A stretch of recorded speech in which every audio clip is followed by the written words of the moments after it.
This is Gary Atensi with CNTV, and today we're in Fort Collins, Colorado. I'm here at the Whiskey. Since 2014, they have been providing the atmosphere where everyone feels comfortable, from the whiskey expert to the local taster, willing to learn, laugh, and enjoy. I'm here with Rachel Harris, who is the general manager. Thanks for joining us, Rachel. Let's start off a little bit about yourself. I mean, you joined the whiskey pretty much early on. You've been serving up the public. Tell me how it is you got started in this type of industry. I started out in restaurants when I was 14, actually as a dishwasher in a breakfast kitchen. Basically, you wandered in here, you met with the owner. Is this something that kind of impressed you when you walked in? Absolutely. I was impressed by the whiskey selection, ended up chatting with someone who I didn't know was the owner, turned out to be the owner. Obviously, we're talking about whiskey. The distilling of water, you can pretty much trace all the way back to the 1st century. Whiskey's been popular for many centuries. Why do you think people still love it today? I think everyone likes it because it's such a versatile alcohol. You have bourbon, you have rye, you have scotch, you have all the different types of scotches. There's so many different flavors in there that you can really find something for almost any drinker. Excellent. I understand the word whiskey itself, meaning water. I would have to say with 1,700 different types behind the bar there, water is not an issue here. Are people taken back when they see all the different types that you're able to offer? Yeah, we basically have two different types of guests come in. We have the guests who are immediately impressed and the guests who are like, I have no idea where to start with this. Interesting. So it's a wide array between the two right there. I would like to really educate the viewers out there a bit about whiskey as it will be. Let's start off first of all with what you guys call the Fix 6. Tell me what's on tap. So right now we start with a Jameson Black Barrel, which is Jameson's answer to the bourbon craze. It's a regular Jameson finished half in ex-bourbon cask and half in charred new American oak, which is the same way that they do bourbon. After that, we've got 1792, which is a single barrel that we purchased from them at cask strength, as well as 80 Laws out of Denver. That's going to be the same thing, a single barrel as well. The 80 Laws is actually really cool. They're 100% Colorado, from the grain to the whiskey to the actual glass that makes the bottles. We have two proprietary blends on at the moment. We have Pappy Juice, which is a house blend of Weller 107 and Weller 12. And then we've got our Four Roses Family Selection, which is going to be a blend of 4 of their different single barrel recipes that they release once a year. And then the last one we have going on right now is going to be a Weller Special Reserve single barrel. Interesting, a good array for everyone there. Here in Colorado, we're known for our beer. Let me ask you, are Americans known to make a pretty good whiskey? Bourbon, yes. Bourbon, yes. Yeah, I mean, we started with bourbon here in the States, and there are some fantastic bourbons out there.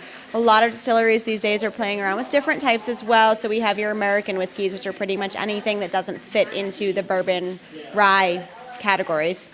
We've also got a lot of moonshine coming out of the States, which is just whiskey that hasn't touched oak, or what's known in the industry as white dog. I thought went away back in the Westerns back in the day. Educate me as far as what a moonshine is. So basically when you're making whiskey, you're going to distill your grain, and then you take that distillate and you put it into a barrel and you age it for some period of time, and that's how you get whiskey. But before it goes into the barrel, it's something called white dog, and that's the industry term for it. And that's essentially what moonshine is. So it's just a grain distillate that hasn't touched wood, and usually it's at cask strength, so it is going to be a little bit hotter.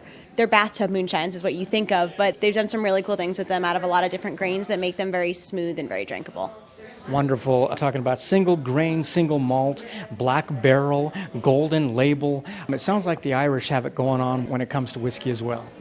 Absolutely. Irish whiskeys are fantastic. They're going to have a little bit more of a bite on them than a lot of your other whiskeys, but they have some fantastic grassy character to them. You get a lot of green fruits in there, melon, green apple, some really, really nice flavors. That's very cool. Rye, talking about lowland, highland, Speyside, worldwide. I mean, obviously, like you say, people come in here and just have a good time. Some are experts. What about the folks in the back there? I mean, do they have to have some kind of a liquor degree? I mean, to know what's going on, all the different types that they're able to offer? Honestly, I look for people that have a passion just for being here more than anything else. Whiskey knowledge can be taught if you're someone who's teachable, and that's kind of how I hire, is someone that I think can learn, not necessarily someone who already knows everything. The folks, when they think of beer, they think of Colorado. When I think of whiskey, why is it that I think of Tennessee? I mean, is Tennessee, what put them on the map when it comes to whiskey? Tennessee Sour Mash, really. I mean, Jack Daniels, honestly. There are some bourbons coming out of there as well, but the Tennessee Sour Mash is a very specific style. And that's when they take half of the mash bill from a previous batch, mix it back in with a mash bill for the new batch. And that changes the flavor a lot. I mean, if you put a Jack Daniels next to anything else, pretty much, you're going to see that difference in flavor. I'm pretty impressed with the fact that you've got flavored whiskeys, you've got blended whiskeys. Quite honestly, I did the math and I figured out that you could come in here probably 4 times a day, drink one drink over 365 days, and probably never drink the same whiskey throughout the whole time. 1,700 is quite a bit on the back bar. Is that something you strive to basically bring in the most modern and really give people something to taste with? We're striving to be the largest whiskey bar we can be in this location. So we are actually number 1 in the state at the moment, and we're number 3 in the country. Number 3 in the country. I did not know that. I knew you're number 1 in the state. That's why we had to come down and check it out. Obviously, we're talking about more than just whiskey here. This is a people place. This is a whiskey family, if you will. Tell me about some of the events and stuff you guys have going on here. We do all different kinds of events. We have karaoke every week. We do live music.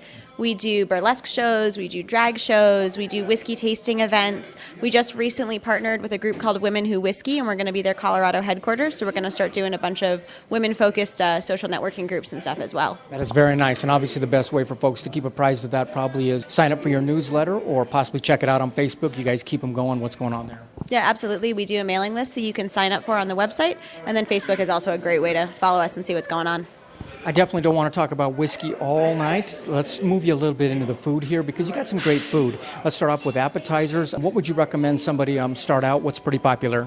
I've been told by many, many people that we have the best calamari in town, so I would definitely start them out there. My personal favorite is the bruschetta. We do fresh basil, Roma tomatoes, mozzarella. Really, really tasty. You have soups, salads, either as a main dish or even as a side. And also I see that basically a slice of pizza, hand-tossed, handmade, is something you can find here. I see the typical cheese pizza, but I see some kind of specialty pizzas that I've never seen before. Yeah, my favorite is actually the barbecue chicken pizza, and we get that from a local guy. Actually makes our barbecue sauce, does all of our pickles. He's awesome. He comes in here all the time, friends with the owner for years, and all of our pizzas are actually made in-house from scratch. Wonderful. Burgers, sandwiches. What time does the kitchen open up and what time does it close out at night? And does it actually close out sooner than the bar side? Kitchen's open when we're open, so that's 11 o'clock in the morning. Closes out at midnight, but you can actually still get stuff from the pizza window right next door until 1 a.m. Let me ask you this, Rachel. This is a place that you wandered into, pretty much changed your life for the better, hopefully. Is it kind of fun watching people as they wander in, find a place that possibly is something they didn't expect? And obviously, number 1 in the state has got to be kind of a cool thing for you. Absolutely. That's kind of what we're here for, is to, make people have that experience, and everyone's experience is their own. Bring people in, teach them from whatever level they're starting at, and have them really remember this as opposed to just stepping into a bar. Excellent. Take a look at the screen there, viewers. What you're going to see is their contact information on the bottom right there, their address, really conveniently located right here in that of Fort Collins. Obviously, we spoke a lot about whiskey, but we're talking about a full-on bar as well. Keep in mind they've got beer, they have wine. We're talking about the flights across the board here. And basically, this is a place that you can get cocktails, mixers, and easily access. Once again, that is the Whiskey, located right here in Fort Collins, Colorado. This is Gary Atencio with CNTV. And if you don't know, now you know.